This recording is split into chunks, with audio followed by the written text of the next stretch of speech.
where this is really some force that is about destroying not even the human race, but basically everything in our world and even the planet itself. Well, there's multi-levels to this. I mean, in the end, the force behind this desire to control and impose their will is a consciousness.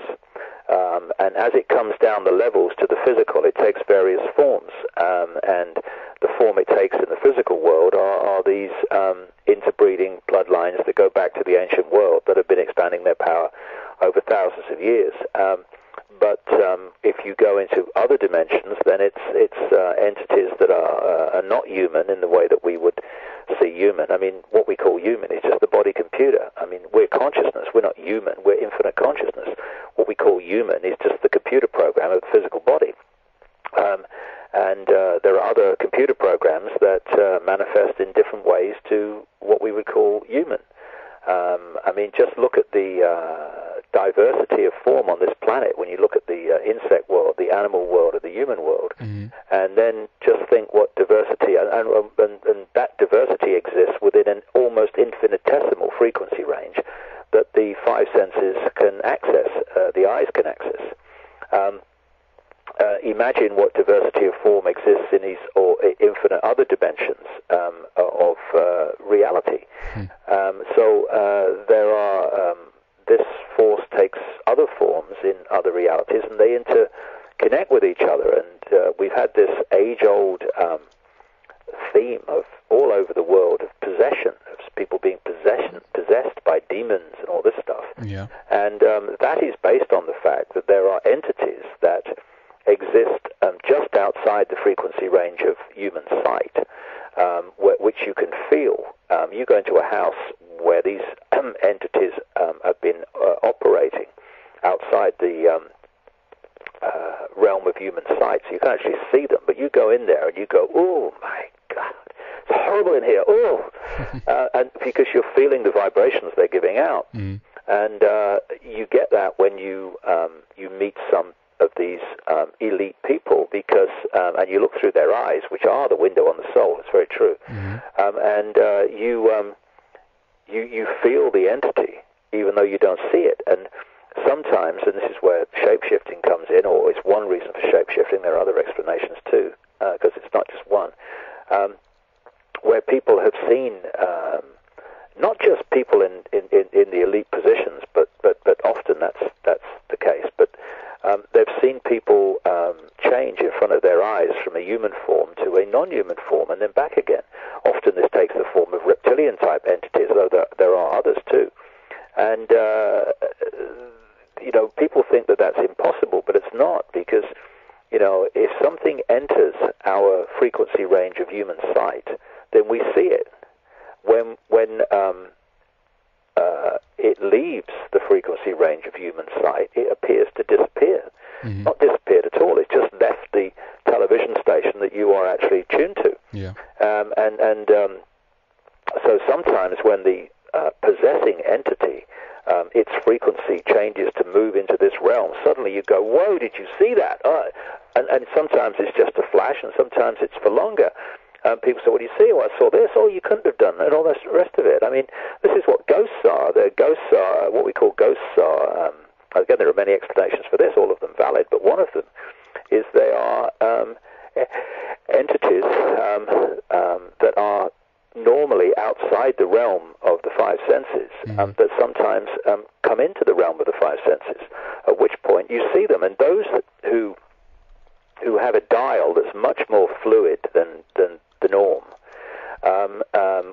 which we would call psychic people or sensitive people, they can see entities in these other realms very close to this one, like two television stations very close on the dial. When someone else in the room is not as sensitive, who has a much more superglued dial connected to this reality, five sense prisoner, they won't see them. And you'll say, look, there's an entity over there. There's a figure, look. And they'll go, I can't see a thing, mate. It's because one's tuning into it and one isn't. And it's not just, and this is where I differ from 90-odd% of people involved in conspiracy research, it's not just about the five sense level and these interbreeding bloodlines. They connect into other entities, other realms, which connect into other realms, and eventually it's a consciousness that doesn't take form that is actually behind this manipulation. Yeah. And this is where my whole research and my whole life's going now. You know, this book, The David Icke Guide to the Global Conspiracy, is the end of the line in terms of the information that I presented so far. I now want to get right out there, and it's happening to me. I'm going through a massive transformation. I want to get out there and really see what's behind. Yeah. And because there's going to come because it's out there that the key lies to the change, to understanding what is it really that's holding this whole edifice of control, manipulation together. And I'll get there. And if, you know, I mean, if anyone, thinks they're going to stop me, and there are many trying, well, you know, you spend the rest of your life having a go, mate, because you're going to have a wasted life. I'm going there. And this is coming down, and it's going to be an exciting time, but a very challenging one. Of course. You know, I just want to ask you also, so some people say that, the human race actually has been genetically manipulated. Some even say that we have part of the reptilian, in us, basically. I was talking to Stuart Swerdlow just a few weeks ago, and he suggested this, among others have done this also, of course, but and you've highlighted this also, that we actually have this mammalian brain, or, the reptilian, the brain stem, basically, in us. And my question is, could it be that, this part actually is more prominent in some humans than in some other ones, meaning that the people that actually connects with this side of themselves reflect these tendencies more, that actually is attributed to what we know as the reptilians? Yeah, I mean, it's a very interesting point, and I'm saying yes to almost everything. I know Stuart, and I completely agree with him. I've been writing about this for years. The oldest part of the human brain, scientists call the R complex, or the reptilian brain, and it comes from our reptilian past. I mean, the bottom of the spine, it used to go out to be a tail. There's still people today being born with tails. Doctors call them caudal appendages. It's when codes on the DNA are open that at this point were supposed to be closed, and it just manifests a previous trait. Mm-hmm. So I mean, within our DNA are enormous numbers of different traits that, because those codes don't open, we don't manifest them physically. But we have this reptilian brain, and when you look at the traits that scientists say we get from the reptilian brain, they are absolutely the classic traits of these bloodlines. First of all, cold-blooded behavior, the ability to have no empathy with the consequences for others of your actions. And the more reptilian genetics you have, the more these traits will be emphasized in your behavior. Mm-hmm. And, we who have empathy, which is the great self-balancing mechanism, where because you have empathy with the consequences of others for your actions, you limit your actions because of that empathy. You can't abuse a child because, first of all, why would you want to? But you can't abuse a child anyway because your empathy with that child and what they suffer as a result of your actions simply will not allow it. Mm-hmm. Now, imagine, Henrik, if you are in a state where you do not have empathy. It means you can blow away 3,000 people on 9/11. You can slaughter 1 million in Iraq and have absolutely no empathy with the consequences of that whatsoever. That means there's no limits. All bets are off. All limitations to horror are off. Mm. And this is what we're looking at.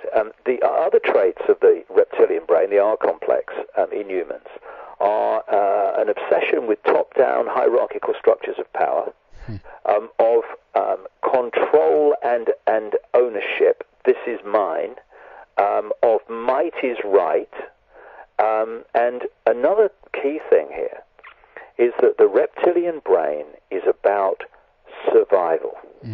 Survival. Now, the more you are tuned into the reptilian level of reality, the more you are obsessed with survival. These bloodlines are absolutely obsessed with survival. And I was reading an article some years ago now by an anthropologist in the Los Angeles Times, where he was writing about what he called the cult of excess in Southern California, where everything's done in excess, and I think it was triggered by the fact that the standard size of dinner plate in restaurants had just gone up a few inches. And anyway, he was saying that this trait of having and wanting far more than enough comes from the reptilian brain. And he says it's related to the fact that the reptilian brain is about survival. And it's a good thing on one level because it keeps us alive, this survival mechanism. It's from the brain that we get this process we call fight or flight, where we're in danger. We either hit the guy or run. And all these survival mechanisms. Now, in balance with the whole, they're a good thing. But when they dominate, then certain things come about. And people say, why do these bloodlines, why do these elite people, why do they want more and more money and more power and more possessions and all the rest of it? Because, as this anthropologist was saying, the reptilian brain, in its really imbalanced state, equates far more than enough with a greater chance of surviving. It comes down to survival in the end. Like I said earlier in our chat tonight, it's about fear. These people are in fear, and they're desperately insecure, and that's what manifests their behavior to a very large extent. And they're so imbalanced mentally and emotionally that their behavior is bound to be imbalanced as a result. And the thing about them is they're very clever on an intellectual level, and of course they have access to an understanding of how this reality works and how it's created that is kept from the people. So that puts them in a position of power simply by having more knowledge than the rest of the population is being allowed to have, although that's going to be put right and is being put right now. But they're clever, but they're not wise. And I'll give you the difference between the two. It's very clever to know how to build an atomic weapon, but it's not wise to build it. That's right. Cleverness would build it. Wisdom would not. And so these guys are clever, but they're not wise. They have no wisdom because they're not accessing that level of consciousness and perception where we access true wisdom. And it's wisdom that is going to bring this down. Not cleverness, wisdom. And we get wisdom not from the brain, not from the mind, we get it from the heart, from the intuition, from knowing rather than thinking. And it's heart intelligence, wisdom, that is going to bring this whole edifice of nonsense down, not cleverness through the brain. The cleverness in the brain will follow the wisdom and can contribute to what is necessary to manifest the wisdom, but this is not going to come from the brain. It's going to come from the heart. And heart intelligence is true intelligence. Mind or brain intelligence is five sense intelligence. Cleverness, not wisdom. Yeah, I hear what you're saying. That's beautifully put, And I also wanted to run this by you, that there are a guy called, and I'd probably butcher his name here, a French guy, Clocater Raphael, is actually a former psychologist,